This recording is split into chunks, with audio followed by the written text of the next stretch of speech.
Ada dinamika yang luar biasa selama saya di Mahkamah Konstitusi. Mulai dinamika ada yang sampai terjerat hukum karena pelanggaran yang berhubungan dengan kasus tindak pidana, ada pelanggaran etik, dan kemudian ada pelanggaran terhadap konstitusi. Dan itu semua menjadikan dinamika di Mahkamah Konstitusi sungguh luar biasa. Saya paling merasa tidak bisa melakukan tugas mengawal Mahkamah Konstitusi dengan baik pada waktu rapat-rapat putusan hakim yang memutus perkara 90. Itu yang menjadikan saya merasa saya tidak bisa mampu untuk menahan terjadinya konflik-konflik karena perkara 90. Saya merasa perkara 90 lah inilah yang menjadi titik awal Indonesia tidak baik-baik saja. Begini, MK Indonesia berdasarkan pengalaman saya punya pengalaman membawa Mahkamah Konstitusi di tingkat Asia dan tingkat dunia. Saya merasa begini, apa yang harus dijaga oleh Mahkamah Konstitusi Republik Indonesia itu berbeda dengan Mahkamah Konstitusi di negara-negara lain. Di negara-negara lain, Mahkamah Konstitusinya menjaga konstitusi yang tidak mengatur di seluruh aspek kehidupan berbangsa dan bernegara. Misalnya, negara-negara barat, Mahkamah Konstitusinya itu hanya menjaga konstitusinya yang hanya mengatur masalah politik, mengatur masalah kelembagaan negara, dan mengatur masalah HAM. Sedangkan konstitusi di negara-negara sosialis itu hanya mengatur itu tadi ditambah masalah perekonomian. Sehingga Mahkamah Konstitusi negara itu ya yang dijaga konstitusinya hanya sebatas itu.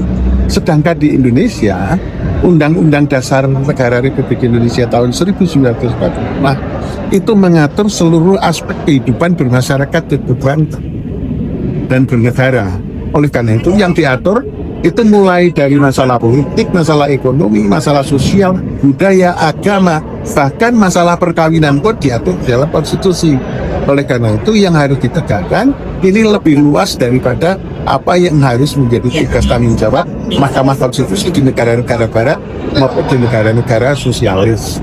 Oleh karena itu saya pada waktu menjadi ketua Mahkamah Konstitusi membangun supporting system yang handal supaya para staf itu menguasai berbagai lapangan bidang keilmuan, hukum, supaya mampu menjadi supporting system yang bisa membantu kita.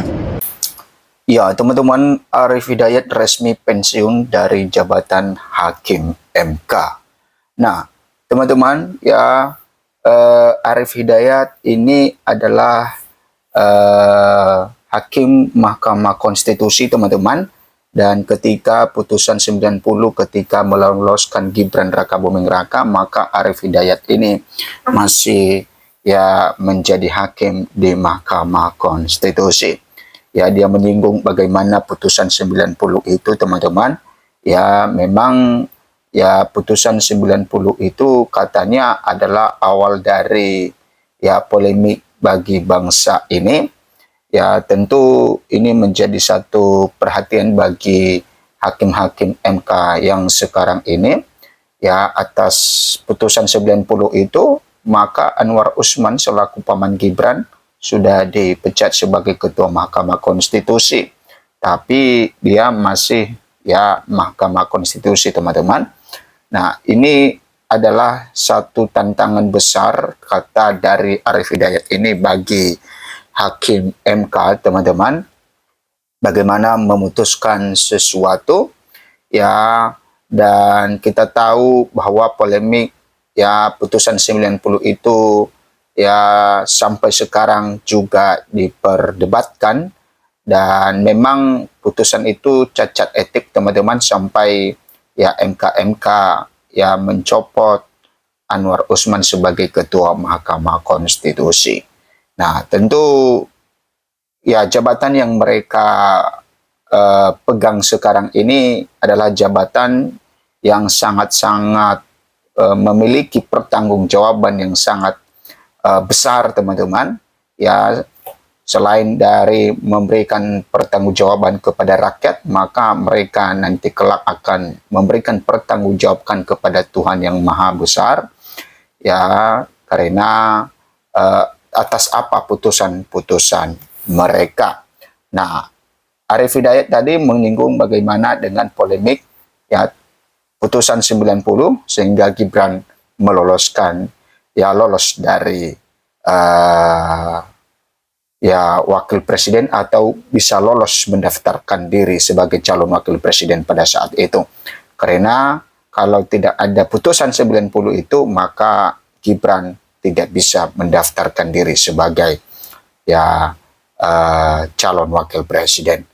Nah, teman-teman, ya, Arif Hidayat secara resmi diberhentikan dengan hormat dari jabatannya sebagai Hakim Mahkamah Konstitusi MK setelah 13 tahun menjadi Hakim Konstitusi.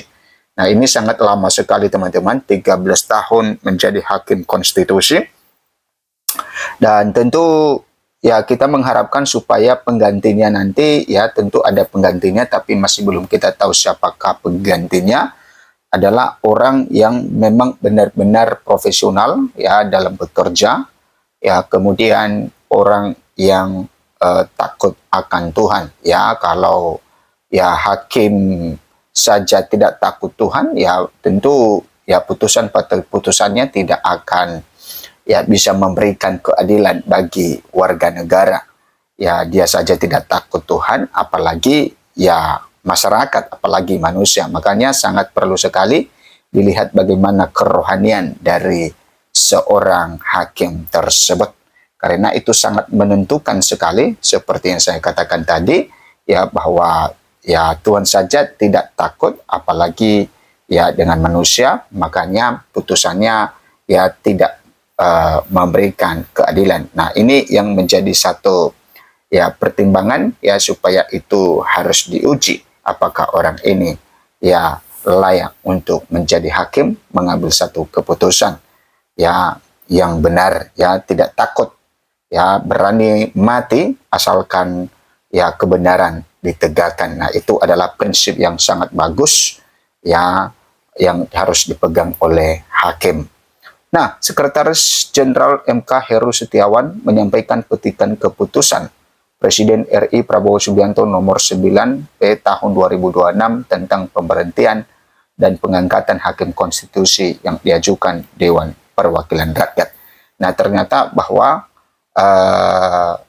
ya Dewan Perwakilan Rakyat yang mengajukan ini penggantinya, teman-teman. Nah, ini tadi yang saya sampaikan bahwa harus dilihat kerohaniannya seperti apa, ya, supaya apa yang dipilih oleh DPR, ya, maka itu adalah orang yang benar-benar punya tujuan memprioritaskan kejujuran, kebenaran daripada yang lain. Memberhentikan dengan hormat Profesor Dr. ya Arif Hidayat SHMS sebagai Hakim Konstitusi terhitung mulai tanggal 3 Februari 2026, ujar Heru dalam wisuda Purna Bakti Hakim Konstitusi di Gedung MK Jakarta Pusat Rabu 4 Februari 2026. Teman-teman, Heru melanjutkan Prabowo mengucapkan terima kasih atas jasa-jasa yang telah dilaksanakan oleh Arif selama masa jabatannya sebagai Hakim MK. Disertai ucapan terima kasih atas pengabdian dan jasa-jasanya selama memangku jabatan tersebut, ucapnya. Heru menuturkan keputusan Presiden ini mulai berlaku pada tanggal ditetapkan. Teman-teman, demikian ya Arif Hidayat resmi mengakhiri masa jabatannya setelah 13 tahun menduduki posisi sebagai Hakim MK sejak tahun 2013. Nah, ternyata dari tahun 2013 ya baru selesai sebagai Hakim MK tahun 2026, teman-teman. Arif Hidayat resmi pensiun pada hari ini di usianya yang ke-70 tahun. Nah, ternyata bahwa ya dia mengakhiri tugasnya di usia ke-70 tahun di Mahkamah Konstitusi. Pengganti posisi di MK. Di MK posisinya akan digantikan oleh Adis Kadir yang namanya telah ditetapkan oleh DPR dan rapat paripurna pada Selasa 27 Januari 2026. Nah, ternyata pengganti Arief Hidayat ini adalah Adis Kadir. Dilansir dari laman resmi MK, Arief Hidayat menjadi hakim konstitusi sejak 2013 yang dilantik Presiden ke-6 Susilo Bambang Yudhoyono SBY pada 1 April 2013. Setelah 2 tahun menjadi hakim konstitusi, Arief dipercaya menjadi ketua MK periode 2014 sampai 2017 setelah terpilih secara aklamasi. Arief Hidayat menggantikan Hamdan Joelfa yang sudah habis masa jabatannya pada 7 Januari 2015. Selain itu, Arief Hidayat juga pernah mendapatkan beragam penghargaan tanda jasa seperti Bintang Mahaputra Adi Pradana dari Presiden RI, Bintang Demokrasi dari Presiden Kazakhstan, Satya Lencana Karya Satria sebanyak 3 kali, dan Setia Lencana Pengabdian 25 tahun dan dari Universitas Diponegoro. Kini Adis Kadir akan menggantikan Arief Adis. Adis dulunya merupakan wakil ketua DPR dari Partai Golkar. Nah, ternyata bahwa Adis ini dulunya merupakan wakil ketua DPR dari Partai Golkar. Nah, teman-teman silakan memberikan komentar Anda. Sampai jumpa di video berikutnya.